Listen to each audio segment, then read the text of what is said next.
Ödül için çalışılmaz ama yapılan güzel işlerin ödüllendirilmesi de bir vefa borcudur. Bugün işte bu borcumuzun 2017 faslını ödemek üzere buradayız. Milletler için kültür ve sanat en az ekonomi ve savunma sanayi kadar önemlidir. Ekonomi ve savunma sanayi sizin dünyanın somut güçleriyle olan ilişkinizde belirleyicidir ama kültür ve sanat da somut olmayan unsurlar karşısındaki konumunuzu tayin eder. Bu ikisi birlikte bir ülkeyi ve milleti yükseltir. Nasıl tek kanatla kuş da uçak da havalanamazsa bunlardan birinde geri kalan toplumlarda hedeflerine ulaşamazlar. Mırıldandığı şarkıdan izlediği filme, okuduğu kitaptan yaptığı resme, yediği yemekten giydiği kıyafete, velhasıl her şeyiyle başka bir medeniyetin, başka bir kültürün dünyasında gezen biri nasıl bizim olabilir, nasıl öyle kalabilir? İşte bunu aşmamız lazım. Peygamber Efendimizin ilim Çin'de bile olsa gidip alınız emrine uygun şekilde ve işte bu anlayışla tüm dünyayı dolaşıyoruz. O tabii ifadeyi Sinde diye de tercüme edenler var. Hocalarım beni bağışlasınlar. Ama bunu Hazreti Mevlana'nın işaret ettiği gibi bir ayağımızı buraya, kendi medeniyetimize, kendi coğrafyamıza, kendi kültürümüze sabitleyip diğeriyle gezerek yapıyoruz. Asıl olan bu. Taklit değil, telif peşinde koşan, papağanlaşan değil, analitik düşünen, konuşan ve davranan olmamız gerektiğinin bilinciyle kendimizden emin bir şekilde yönümüzü geleceğe çevirdik. Bugün gelişmiş ülkelerin spordan sanata her konuda daha okul öncesinden başlayarak çocukların eğilimlerini, kabiliyetlerini, ilgilerini tespit etmeye yönelik mekanizmalar kurduklarını biliyoruz. İşte artık anaokulları süreci bunun en güzel ifadesi. Ve artık ülkemizde bu konuda çok büyük gelişmelere hamdolsun sahip. Ülkemizde benzer bir yaklaşımı hayata geçirmemiz gerektiğine çok daha farklı bir şekilde inanıyorum. Yani ana sınıfından itibaren ilkokul, ortaokul ve hatta lise yılları boyunca sürekli öğrencilerimizin yeteneklerini ve yönelimlerini belirlemek üzere çalışmalar gerçekleştirmeliyiz.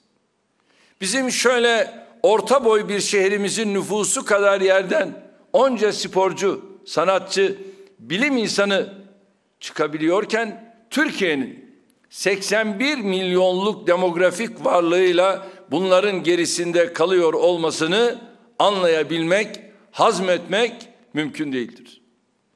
Kabiliyetse bizim evlatlarımızdaki kabiliyet inanın başka hiçbir yerde görmedim dersem yeridir. Evlatlarımıza güveneceğiz. İnanacağız. Biz inanıyoruz, güveniyoruz. Ve bunu başaracaklar.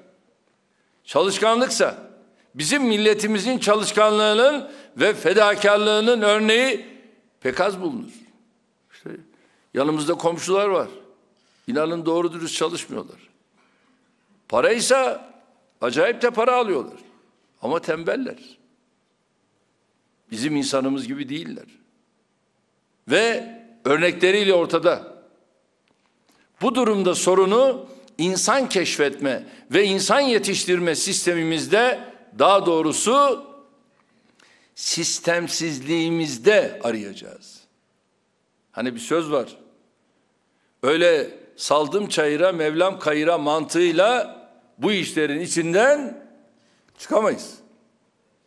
Geçtiğimiz 15 yılda her alanda tarihi başarılara imza atarken eğitim, öğretim ve kültür konusunda niye nispeten geride kaldığımız hususunda hep hayıflanıyorum.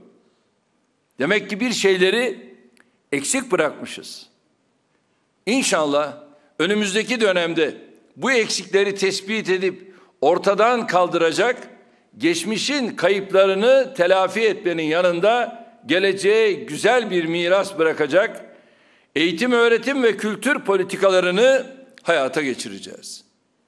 Gençlerimizdeki, çocuklarımızdaki heyecanı, şevki, coşkuyu gördükçe geleceğimiz konusundaki umudum, güvenim katlanarak artıyor. Bize düşen bu büyük potansiyelin en ideal, en doğru, en verimli şekilde değerlendirilebilmesini temin edecek o altyapıyı kurmak, içeriği oluşturmaktır.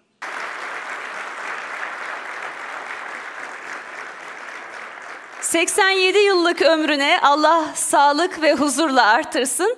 Dünya rekorlarına konu olacak sayıda senaryo sığdıran, sinemamızın makus talihini adeta tersine döndüren gerçek bir usta Sayın Sefa Önal. Bembeyaz yüreğini ve hayallerini beyaz cama ustalıkla aktaran bir yaşayan tarih.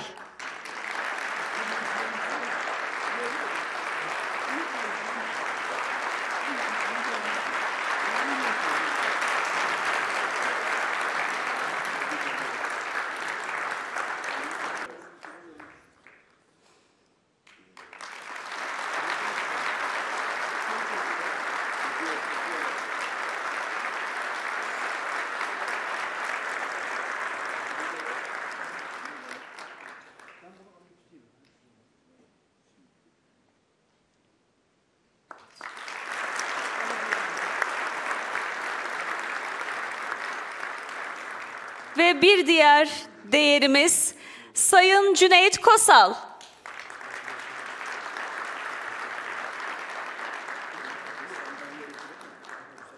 Atalar mirası eşsiz değerimiz, klasik Türk müziğimizin geçmişten geleceğe uzanan köklü çizgisinde saygın ve eşine az rastlanır bir usta.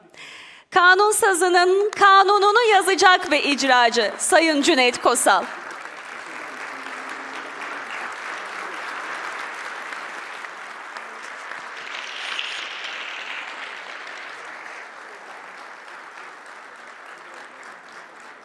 Tanıyanlarca ayaklı kütüphane ve yürüyen Türk müziği arşivi gibi içten tanımlarla takdir gören üstadımız, genç nesillerce ve peyrevlerince nezih bir timsali teşkil etmekte. Kendisine Allah'tan sağlıklı uzun ömürler diliyoruz.